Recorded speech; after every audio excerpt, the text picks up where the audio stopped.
think it's great information, and I just think there's a lack of knowledge and research that goes into it before they jump in. No question about it. It's almost it's impulsive by design. They dangle that carrot out there so that you can't say no. It's too good to be true.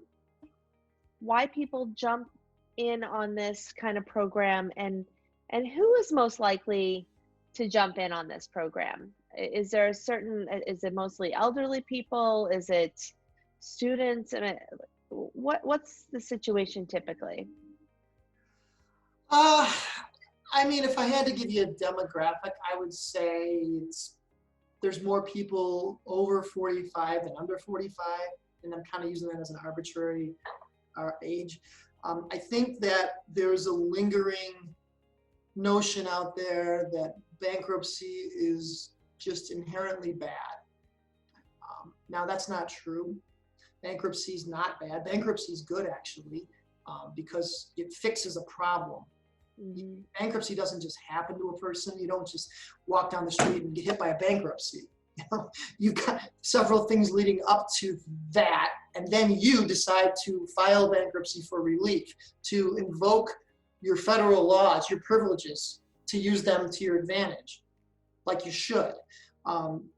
It's just out there as a relief mechanism.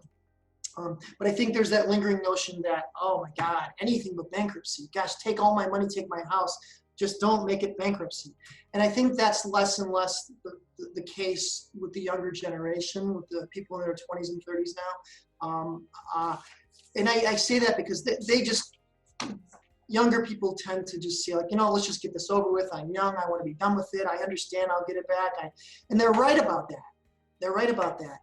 So I would love to change that narrative. I would love to change that because it's a false narrative. It's bankruptcy is not bad. Again, nobody wakes up in the morning saying, I hope someday I get to file bankruptcy. That's not what I mean. But it's a good thing that's there that can help you out of a lot of problems when they come to you. And those problems hit you out of left field. You don't know they're coming. You get sick, you get divorced, you lose your job, you lose your business. Some pandemic hits and you can't afford to pay your bills because no one's making any money anymore. I mean, this stuff happens. You don't see it coming. It just happens. And when it happens, you've got that safeguard there that is a guarantee, and that's bankruptcy.